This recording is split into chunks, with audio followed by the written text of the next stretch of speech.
2025 Anime Awards nominees just dropped, and guess who's in the running for Anime of the Year 2024? Yep, it's Frieren, baby. Our favorite elf is out here making waves, and I'm here to tell you why she deserves that shiny trophy. This isn't just me fanboying. Okay, maybe just a little. But real talk, Frieren is hands down one of the best things I've watched in ages. So grab a snack, get comfy, and let's dive into this masterpiece together. Oh, and before we get rolling, don't forget to smash that subscribe button if you haven't already done so you don't miss out on more content like this. Alright, with that out of the way, let's set the stage.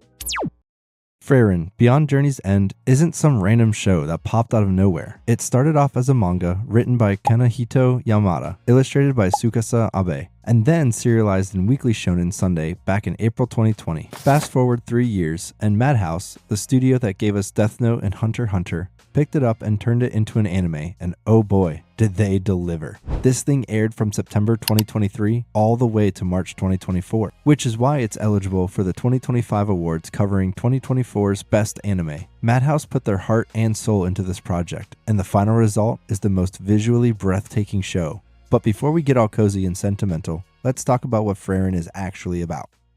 Okay, picture your classic fantasy setup. A brave party of heroes defeats the Demon King, saves the world, roll credits, right? Wrong. Frieren brings this whole new, let's see what happens after the big journey idea. Our main girl Frieren is an elven mage who helped take down the Demon King alongside her human buddies.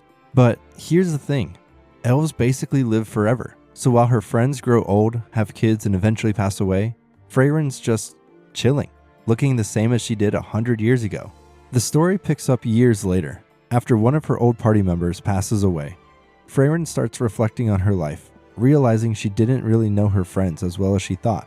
She takes on a young human apprentice named Fern and sets off on a journey to figure out what it all means. It's less about epic battles and more about time, memories, and finding purpose in a world that keeps moving while you stand still. Oh, and I almost forgot to mention Frieren's weird side. She's obsessed with collecting weird spells. It's so random, I love it. But don't let that fool you. This show's got heart, and it will steal yours too. Alright, I've gone over where this story came from and what it's all about. But why does it actually deserve Anime of the Year? Let's kick things off with world building, because it's honestly amazing. First up, we're introduced to multiple different species. You've got elves, who are essentially immortal and super rare, as not much of their society is left. The few surviving members of the species usually take centuries to encounter another one of its kind, and to me, that's such a cool small detail. Then there's the dwarves, and these dudes are the MVPs of craftsmanship. They're stronger than humans, live a long time, and are all about honor and skill. Their clans passed on techniques like family heirlooms, and to them, it's all about that legacy. And of course, humans are the big players here, represented as super ambitious due to their short lifespan. They're everywhere, building these big cities with markets and academies, or quieter villages with more of a cozy vibe. They're always pushing forward, creating new technology, and always trying to outdo themselves. You know, classic human chaos, and I'm here for all of it. And finally, there's demons. They've got their own society, with leaders like the Demon King who, spoiler alert, got wrecked by the hero's party before the show even started. They're smart, strategic, and their social hierarchies are all about strength and mana.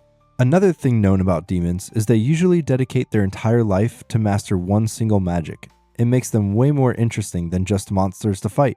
Now, let's talk about the whole magic system, cause it sure is fire. It's not some lazy isekai hidden leveling up technique. Magic here is like a legit skill, just like learning martial arts in real life. You've got to study for years, like you're getting a PhD in spellcasting. Elemental magic's all about mastering nature. It's deep, and you can feel all of it through the screen. Spells tire you out, so mages have to play it smart and choose the perfect timing to use them. It's honestly so refreshing to see magic treated like this, and not just a cheat code like every anime nowadays. Now, onto the geography, and let me tell you, this world is straight up gorgeous. Society is divided into the northern lands, the central lands, and the southern lands, with the story mainly focusing on the central lands where most of the human population live. We mostly take a look into human cities, these giant places full of life. Think towering walls, busy streets, and lively music everywhere.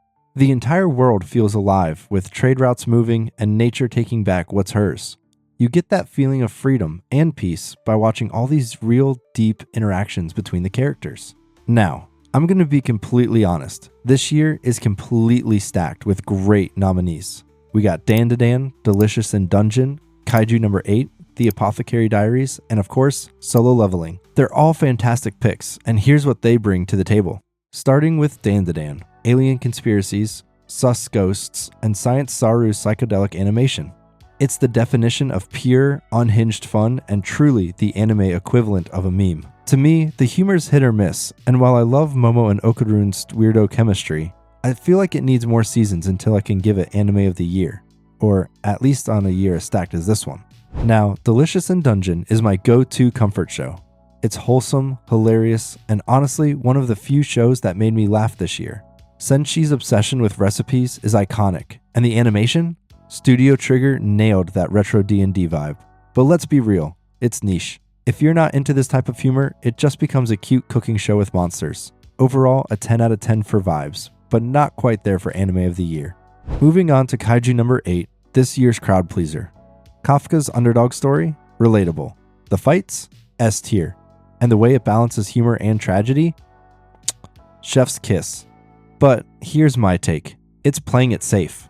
The story isn't revolutionary, and the emotional beats feel a bit recycled from other shonen out there.